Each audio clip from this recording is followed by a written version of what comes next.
चले next session को हम स्टार्ट कर देते हैं। इस सेशन में एक्चुअली हम पढ़ने वाले हैं कुछ प्रैक्टिस वर्क को। हालांकि कुछ एडजेक्टिव्स एडवर्ब्स को पढ़ने के बाद में कुछ प्रैक्टिस वर्क है, यानी कि वर्कआउट एक्सरसाइजेज हैं जिसे हमें पूरा करने की ज़रूरत है।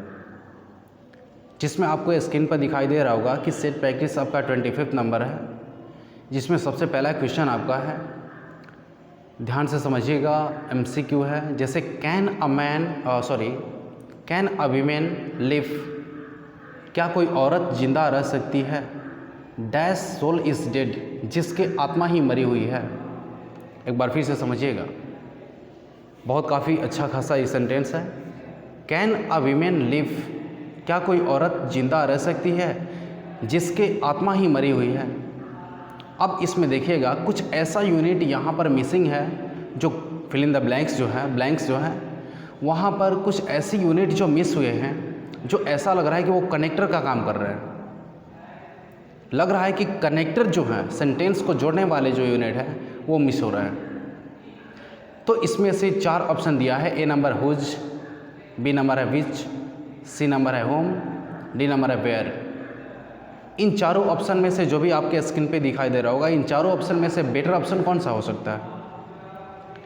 सबसे पहले समझिए कि कैन अ वीमेन लिव, या क्या कोई औरत जिंदा रह सकती है जिसके आत्मा ही मरी हुई है। मतलब जब भी कोई औरत, यानी कि जब भी कोई लिविंग बींग्स की अगर बात होती है, पर्सन की बात होती है, और पर्सन के कनेक्टर रिलेटिव प्रोनाउन की अगर बात होती है ना, तो वहाँ पर हम हुज का प्रयोग करते हैं। और इसीलिए ऑप्शन नंबर आपको जो ए दिख रहा होगा हुज, ये करेक्ट होगा। मतलब can a women live whose soul is dead, क्या कोई औरत जिंदा रह सकती है जिसके आत्मा ही मरी हुई है। मतलब इसमें समझना ये है कि आपको देखिए, मतलब रिलेटिव प्रोनाउन कब किसके लिए यूज़ करते हैं तो उसको समझना होगा। अब जिसमें बी नंबर ऑप्शन देखते होंगे विच, जिसका प्रयोग थिंग्स के लिए होता है, यानी कि नॉन लिविंग थिंग्स के लिए होता है। जैसे पेन, टेबल, बेंच, कुर्सी, जो ऐसे सारे हैं ना, मतलब थिंग्स, वो सारी चीज़ें जो थिंग्स के अंडर में आती हैं, उन सब के लिए हम विच का प्रयोग करते हैं। जो नेक्स्ट आपको दिख रहा होगा 2 नंबर, देखिए आपके स्क्रीन पे, टिक द करेक्ट इन्फिनेटिव। आपको इन्फिनेटिव को ढूंढना है, टिक करना है। सवाल दिया है कि dash is difficult for a Sinner.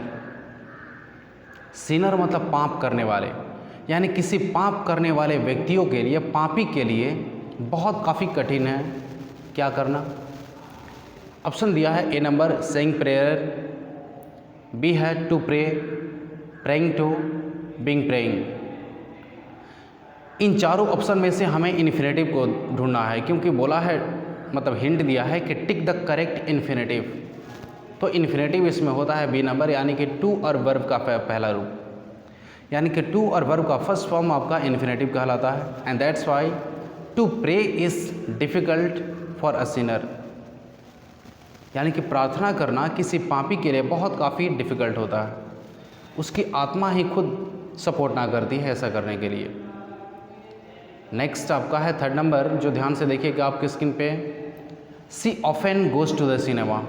वह प्रायः सिनेमा जाया करती है, मतलब वो कभी कभार सिनेमा जाया करती है। इसमें एक वर्ड आया है जो अंडरलाइन किया हुआ है, जो है ऑफेन। ऑफेन एक ऐसा वर्ड है जो ऐसा बताता है वह प्रायः सिनेमा जाती है, माने कभी कभार जाती होगी, यानी कि जो काम बार बार होने के सेंस में है। क्वेश्चन बोला है कि what is the underlined word, यानी कि अंडरलाइन किया हुआ शब्द क्या है। मतलब ग्रामेटिकल यूनिट में पार्ट्स ऑफ स्पीच के अकॉर्डिंग ये क्या है यूनिट अंडरलाइन वर्ड। ऑप्शन आपको दिया है कि adverb of time, adverb of degree, adverb of frequency, adverb of manner.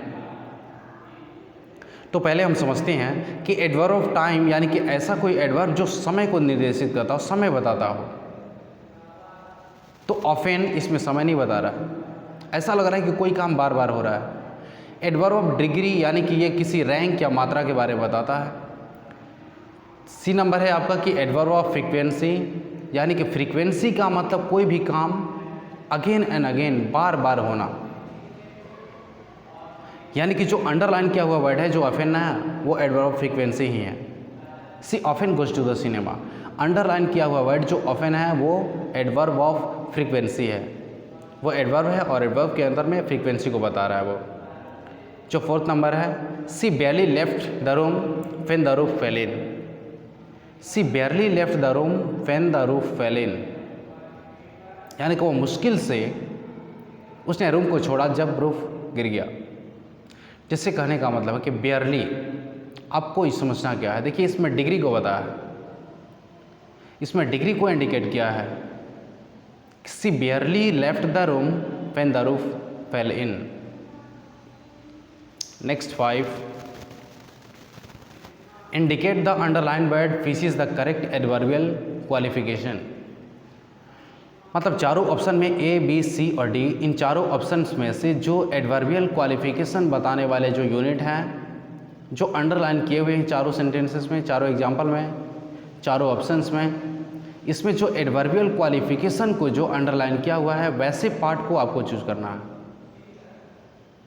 पहला है कि द फ्लेम्स स्प्रेड एवरीवेयर, जो आग की लपटें थी ना वो हर जगह फैल गया।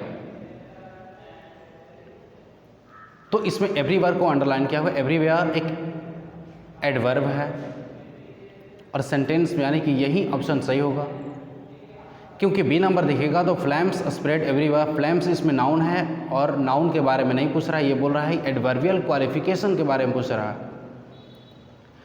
अगला है कि द फ्लेम्स, द आर्टिकल है, the flames spread everywhere, spread इसमें वर्ब है, यानी कि ए नंबर ऑप्शन आपका करेक्ट दिख रहा है, यानी कि the flames spread everywhere. 6 number देखेंगे, किसी स्लेप्ट साउंडली, मतलब वो बहुत काफ़ी गहरे नींद में सोई थी। Identify the nature of the underline word, जो स्लेप्ट का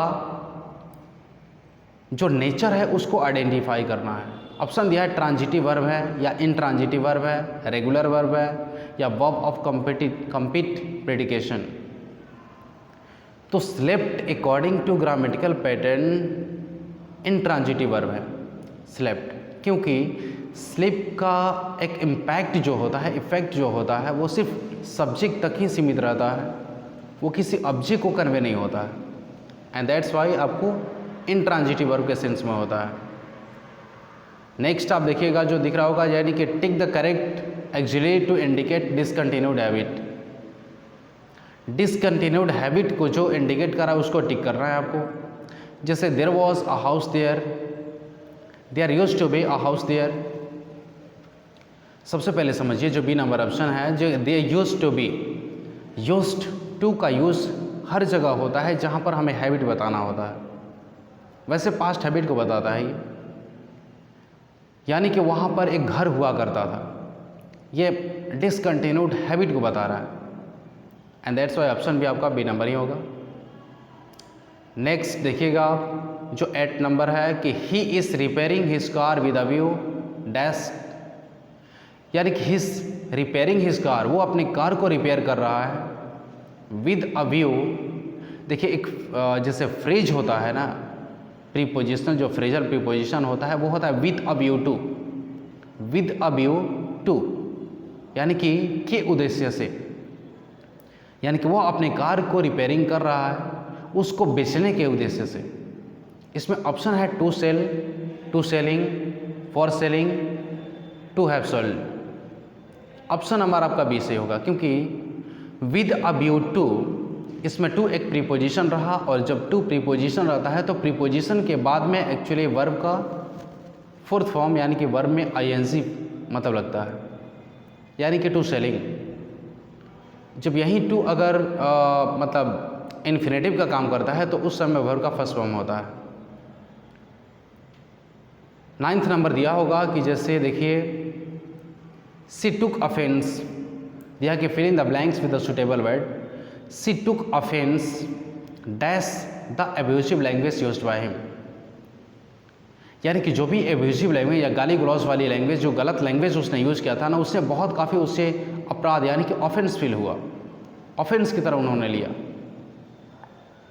इसमें आपका डी नंबर यानी कि 8 हो गया, यानी कि सी टुक अफेंस, उसने अपराध की तरह इसे लिया at the abusive language used by him, उसके द्वारा जो भी एब्यूसिव लैंग्वेज यूज हुआ ना तो उसमें बहुत काफ़ी उसे बुरा लगा। जो लास्ट में जो 10 नंबर जो होगा, choose the correct words to fill the blanks. जैसे Meena is not as dash as her cousin. देखिए एस और एस का यूज होना डायरेक्टली बता रहा है कि हम पॉजिटिव डिग्री में हैं, दैट्स वाई पॉजिटिव डिग्री आपके एडजेक्टिव के फर्स्ट फॉर्म को लेता है, यानी कि ऑप्शन नंबर जो ए होगा clever. Meena is not as clever as her cousin. Meena उतनी क्लेवर नहीं है जितनी कि उसकी कजिन है। ठीक है, ओके, थैंक यू।